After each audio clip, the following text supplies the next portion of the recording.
చందనా చంద్రమా. కొన్ని చంద్రుడన్నా చల్లగా ఉంటారని ఒప్పుకుంటారా కిషోర్ గారు అంటే నో, చందనం చల్లగా ఉండదు, చంద్రుడి నుంచి వచ్చి వినేలా చల్లగా ఉండదు. ఇదికేం మాయలో ఉంటుందేమో విక్రమసింహుడు లాంటి ఊరికి వచ్చి మేమేదో మంచి మాటలు చెబుతామంటే చంద్రుడు చల్లగా లేదంటారు ఏమిటి? చందనం చల్లగా దగ్గర తిరుపతిలో పురుగు యుద్ధంగానే చందనం చూస్తారు చందనం పిల్లలకి. నువ్వేమిటి ఇలాగ అంటున్నావు అంటే నాకు తెలిసిన చల్లదనం ఎక్కడ తెలుసా?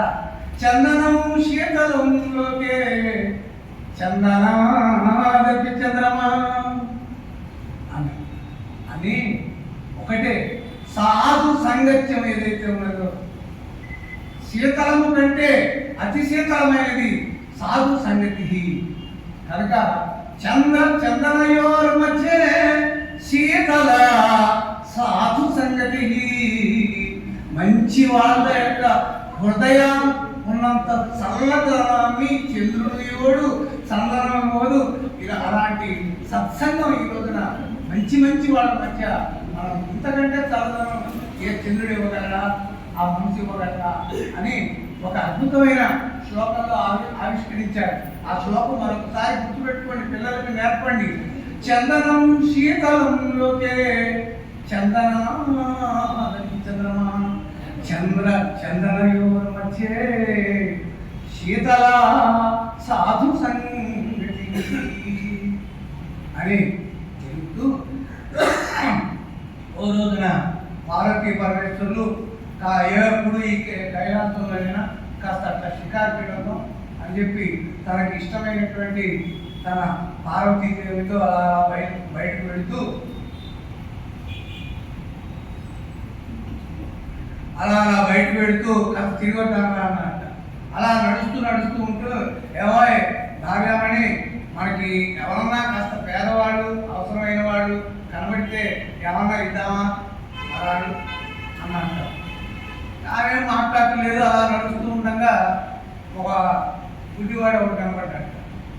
ఆ గుడ్డివాడు కనపడంగానే వాడి పరిస్థితి ఎట్లా ఉందంటే దరిద్రుడు, గుడ్డివాడు, భార్య కూడా లేదు, అంటే వివాహం కూడా కాదు. వాడు కనపడ్డాడు కదా, పాపం వాడికి కళ్ళు ఇస్తే బాగుంటుందేమో. పార్వతి ఏమంటావు? What is your opinion about my opinion? Opinion లేదు, ఆడియన్ లేదు, ఊరుకోండి. గుడ్డివాడికి ఏమిచ్చినా ఏం చేస్తుంది అంటే కొన్ని భార్యను ఏర్పాటు చేద్దామన్నాడు. గుడ్డివాడైనా ఆయనకి భార్య ఇవ్వటం దేనికి అనవసరం. కొన్ని ఐశ్వర్యం ఇవ్వమంటామన్నట్ట. ఐశ్వర్యం ఇస్తే తెల్లారించి వాడి బొచ్చిలో రాయేసేవాడు కూడా వేయడు, అది వద్దన్నదట. మరి ఏంటి దేనికి అది వద్దు అంటావు ఇది వద్దు అంటే ఏం చేస్తే బాగుంటుంది అన్నట్టు. మన ఇద్దరం వెళ్దాం ఆయన దగ్గరికే. ఆ యాచకుడు ఏమడుగుతాడో చూద్దాం, అతని ఒపీనియన్ కూడా తెలుసుకోవాలి కదా, మన ఒపీనియన్ కాదు అని. సరే వెళ్ళి అక్కడికి వెళ్ళి ఏమయ్యా అని పెద్దగా ఇచ్చేస్తారు. వీళ్ళ అడుగుల సబ్బడి ఆ బుద్ధివాడికి కొన్ని భగవంతుడు బుద్ధితనం కలిగిన వాళ్ళకు కూడా రోడ్డు మనకంటే వేగంగా దాటి వాళ్ళ దూపాలి. వాళ్ళకి అవసరంగా ప్రత్యేకించి ఒక శక్తి ఏదో ఉంటుంది. వాడు 10 రూపాయల కాగితాన్ని ఇట్లా పట్టుకోగానే 10 కాగితం అంటారు. 50 కళ్ళుండి మనమే చూడదు. ఒక్కసారి పొరపాటు పడిపోయి 50 కాగితం అనుకుని 500 తీసుకుంటాం. అందుకని భగవంతుడు కొన్ని తీసేస్తే కొన్ని ఎక్స్ట్రాడనరీ పవర్స్ వాళ్ళకి ఇస్తూ ఉంటాడని అనుకుంటారు. అనుకున్న సబడి పెట్టి ఎవరు అనగానే మేము పార్వతీ పరమేశ్వరం ఆయన ఎంతోమంది మహర్షులు ఎంతకాలమో తపస్సు చేసినా కూడా ప్రత్యక్షంగా దర్శనం లభించే అవకాశం లేదు. కానీ నీ ఎందేదో మాకు అనుకోకుండా వాత్సల్యం పెరిగింది, నీకు ఏదైనా కావాలంటే చెప్పు, నీ కోరికను తీరుస్తామన్నాడు. ఆ కోరిక కూడా ఆ వరం కూడా ఒక్క వారమే అడగాలని అన్నాడు. వరం కావాలి అనగానే కాస్త అనుమానించాడు. అడుగుతున్నవాడు పరమేశ్వరుడు, అడగాల్సింది తను ఏమడిగితే ఇక జీవితంలో అడగలక్షణ లేకుండా పోతుందో అవి అడగాలి. అందులో ఒక్కటే అడగాలి. కాబట్టి ఆయన మనకు వరం అడగాలి అని అనుకొని బాగా బాగా బాగా బాగా ఆలోచించేసి ఇలా అడుగుతున్నట్ట. అందం దరిద్రం ప్రియా విహీనం. అంధుడు, దరిద్రుడు, భార్య హీరుడు. వీక్షేశ్వరే వదతి ఆచవనం త్వమేకం. ఓ స్వామి, నేను ఒకటే అడుగుతున్నా, నేత్రేణ నటి వసును వనితాం వివ్రే. నాకు ఈ బట్టలు, ఈ ఐశ్వర్యాలు ఇవన్నీ నాకేం అక్కర్లేదు, కానీ ఛత్రాభిరామ సుత దర్శనమిచ్చవోచత్. ఛత్ర అభిరామ సుత దర్శనం ఇది అవోచత్. అవోచత్ అంటే పలికినాడు, అడిగినాడు. ఏమడిగినాడు తెలుసా? ఛత్రాభిరాముడై ఉండాలి, అంటే సార్వభౌమ అధికారై ఉండాలి. అలాంటి కొడుకుని చూసే అదృష్టం కలిగితే నాకేమో అక్కర్లేదు బాగుంది.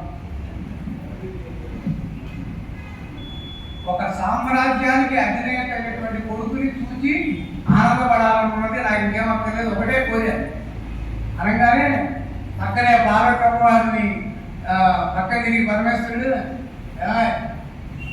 ఒకటే అడిగా అంటే అప్పుడు పార్వతి అన్నదా ఆయన అడిగిన ఓట్లు ఉన్నాయి, 5 ఉన్నాయి. ఆయన ఒకవరం అనుకుంటున్నాడు కానీ 5 పదాలు ఉన్నాయన్న. అయిగా ఏమడిగాడమ్మా? ముందు ఆయన ఏమన్నాడు? వాళ్ళ అబ్బాయిని చూడాలనుకున్నాడు. వాళ్ళ అబ్బాయిని చూడాలంటే ఏముండాలండి? కళ్ళు ఉండాలి కదా. అసలు కొడుకు పుట్టాలంటే ఈయనకి ఎవరున్నది? రాజుంటారు కదా. ఆ తర్వాత వాళ్ళ కొడుకు ఏం కావాలనుకున్నాడు? రాజు కావాలనుకున్నాడు. ఆ రాజుకి ఏముంటే రాజు అవుతాడు? ఐశ్వర్యం కావాలి, అంతులేని ఐశ్వర్యం. కనుక ఆ సుతుడికి ఇలాంటి సుతుడు కావాలంటే 3, 4, 5, 6 ఉన్నాయి, కానీ ఒకటే వరం అని అనుకుంటున్నావు ఓ పిచ్చిన ఆయన. ఇదంతా చమత్కారంగా కవి యొక్క ఊహాశక్తి తప్ప వాస్తవాన్ని ఇవన్నీ జరిగినాయి అని మనం అక్కడికి వెళ్ళి చూడలేదు. ఆ రోజులు మనం వెళ్ళలేము, వాళ్ళు మన దగ్గరికి రావాలి. ఎందుకంటే మనం ఎంత పుస్తకాత్మో వాళ్ళు రాలేదు.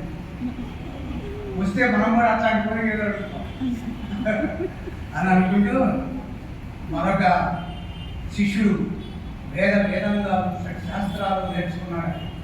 నేర్చుకున్న గురువు దగ్గర అనేక మంది శిష్యులు తయారై వెళ్ళిపోతున్నారు.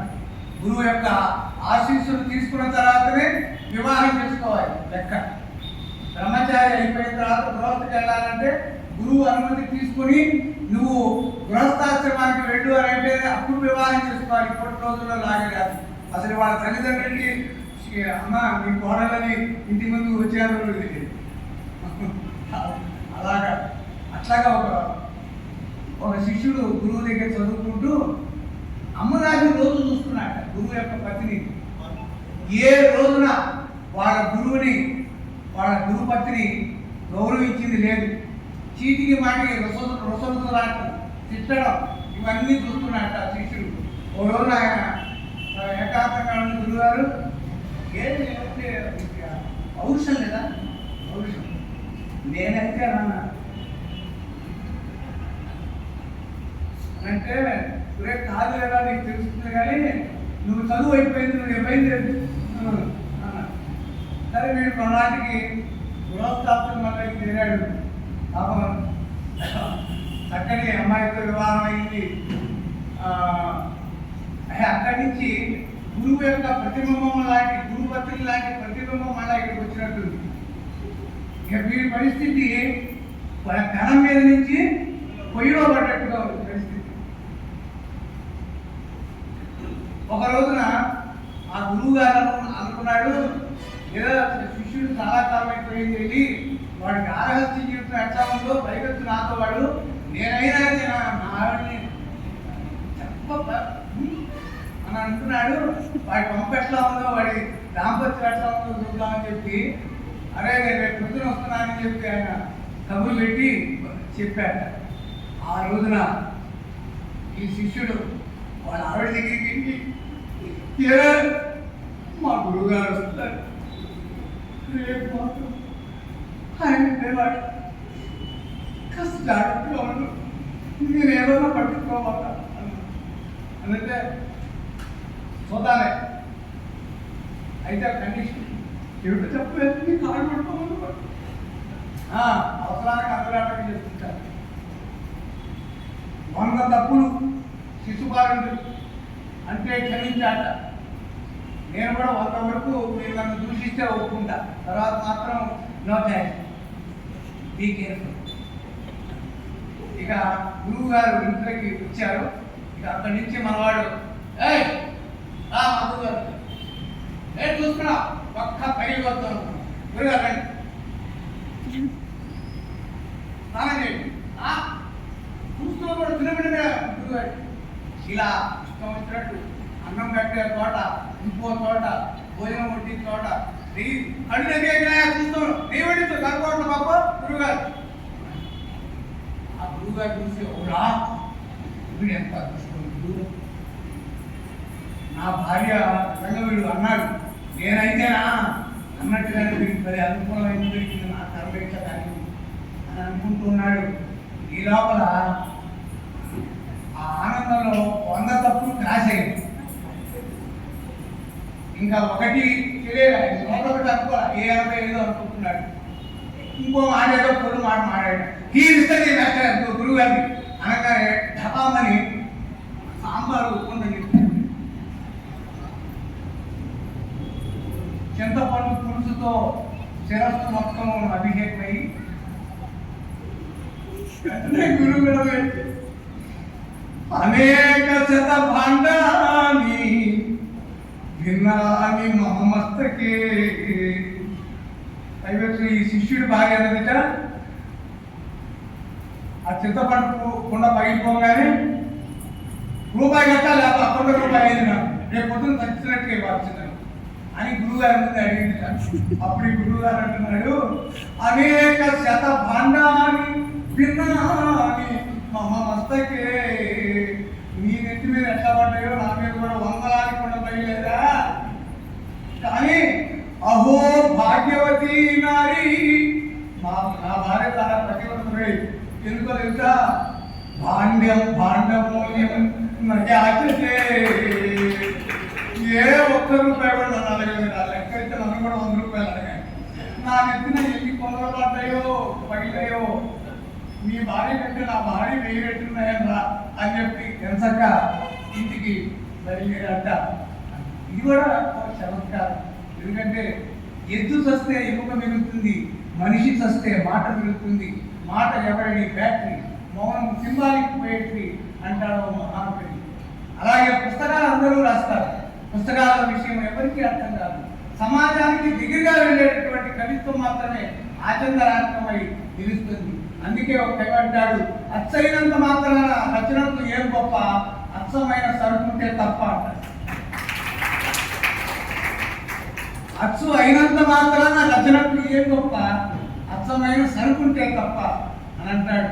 ఇగో ఇలాంటి గురువుల వల్ల 4 మాటలు నేర్చుకున్నానే తప్ప ఇది లేదు.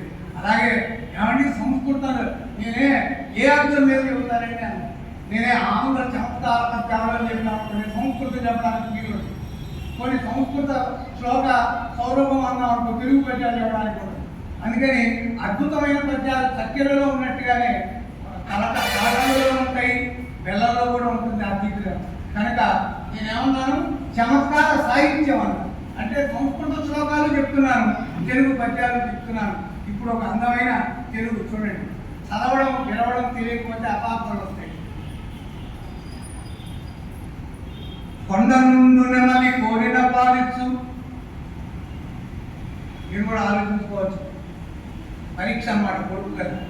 కొండ నుండునే మళ్ళీ కోరిన పాలిచ్చు. మా చిన్నతనంలో మా అమ్మగారు కూడా, మా గురువు గారు కూడా రోజు హోంవర్క్ ఇచ్చేవారు. ఆ హోంవర్క్ ఏంటి అంటే, నేను చెప్పిన 4 పదాలు రేపు అప్పచెప్పాలన్నా, మీరందరూ కలిసి నడిచేటప్పుడు ఒక్కొక్క పదం ఒకళ్ళు బట్టి పెట్టుకుంటే అలాంటి అప్పుడు హోంవర్క్, ఇదే హోంవర్క్, పెద్ద హోంవర్క్. రేపు పొద్దున్న విడమర్చి అర్థం చెప్పాలి అని అడిగేవారు. మాకు అదే పెద్ద సమస్య. ఆయన అడిగిన పద్యం ఏమిటంటే, అరే జాగ్రత్తగా వినండి, కొండ నుండి నెమలి కోరిన పాలిచ్చు, పశువు శిశువుతో పలుకుతుండు, వనిత వేదములను వల్లించుతుండును, బ్రాహ్మణుండు కాచి పలలముదిను. అయిపోయింది పద్యం. అందరం కలిసి ఒక ప్రాంతం నుంచి ఒక తాడికి 5వ తరగతి లోపల కాలువలోని దాటే రోజులు, ఒక్కొక్కడం ఒక్కొక్క లైన్ అనుకుంటున్నాం. నా పక్కన వాడితో నేను, వాడి పక్కన వాడితో వాడు 3వ లైన్, ఆ తర్వాత వాడితో 1వ లైన్. ఏమిటి కొండ నుండి నెమలి కోరిన పాలిస్తూ పశువు శిశువుతో కొండ గురించి పలుకున్నట్టుగా వరించలేను బ్రాహ్మణుడు పలవలేను ఓ ఏంటో కృష్ణుడికి అర్థం కావట్లేదా ఇంటికి వెళ్ళాం. ఇంటికి వెళ్తే బయట బట్టలు అక్కడ ఇప్పి రావాలి. బయట నుంచి తిరిగి వచ్చిన వాళ్ళు అదే బట్టలతో లోనికి రారాదు. అప్పుడు రోజుల్లో అట్లా. ఇప్పుడు సరాసరి వంటింట్లో కూడా వెళ్ళి గుళ్ళో పెట్టుకొని తింటున్నాం. ఎంత కర్మ వచ్చిందో చూడండి. మనం చెప్పకపోతే మన పిల్లలకు తెలియదు. అసలు కోపడాలి, అరవాలి. మంచి ఉంటే మైకులో చెప్పాలి, చెడు ఉంటే చెవులో చెప్పాలి. మీ పిల్లలకి ఆ చెవుల్లో చెప్పండి. అంటే అట్లా కాదా ఉండకూడదు, పద్ధతిగా ఉన్నట్టు. కనుక నేను నాకు అన్నం పెట్టేసింది అప్పటికి పావుపట్టయింది. కానీ తినకుండా దేవ్యమోహం వేసుకొని అట్లాగే ఉన్నాను. అప్పుడు కూడా నేను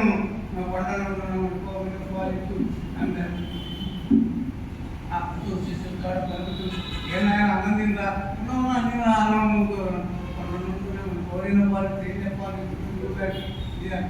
ఏనాయనా నువ్వు అన్నం తినకుండా పొద్దు నుంచి చూసావు పొట్ట ఎట్లా ఈడ్చుకుపోయిందో నా మాట విన్నాయన ఏంటో చెప్పుకోనంటే మీకేం తెలుసుకున్నాము అంటే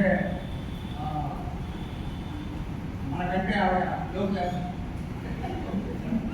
అంటే అక్కడ వాళ్ళు ఒక్క తరగతితో లేకపోతే అక్షరాలు పెట్టుకుని ఉంటారు. పెద్ద బాగా చెప్తూ ఉంటారు. మా అయితే ఆ పెద్ద బాగా చదివితే మాత్రం నా ప్రశ్నకి జవాబు చెప్పాము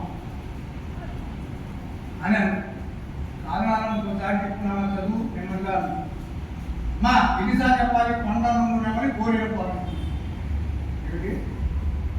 పశువు శిల్పుల ద్వారా పలుకుతుంది. వరిత వేదములు వల్లించుతుంది. ఏది స్త్రీ వేదాలు వల్లిస్తుంది. బ్రాహ్మణుడు కాకి పలుకుతుంది. బ్రాహ్మణుడు ఏంటి? శుద్ధ వైదిక బ్రాహ్మణుడు. వాళ్ళ బ్రాహ్మణుడు అంటే సరే మా కొంతమంది తెలియదు అనుకుంటే మరి మాంసాహారమైన తీసుకోరు. అలాంటి కాకి పొలాలు పొలాలు అంటే మాంసం. ఇదమ్మా సంగతి అంటే ఒకే నాయన ఇందులో ఏం లేదు నాయన.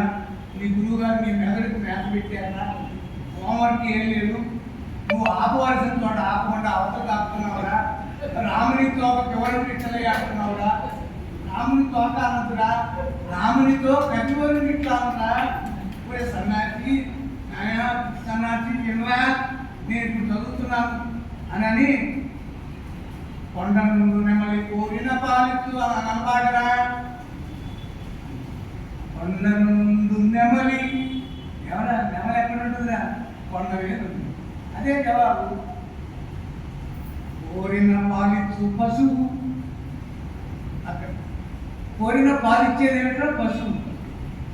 శిశువుతో పలుకు వనిత. అమ్మే చెప్తుంది అమ్మాను తాతాను నాన్న అని తల్లి బిడ్డకి మాటలు నేర్పుతుంది. వేదములను వల్లించుతుండు బ్రాహ్మణుడు కాకి పలలముడిను. ఇక కాకేం చేస్తుందా అంటే దానికి అక్కర్లేదే లేదు. మాంసం ముక్క కనబడితే తీసుకుపోయిందిరా.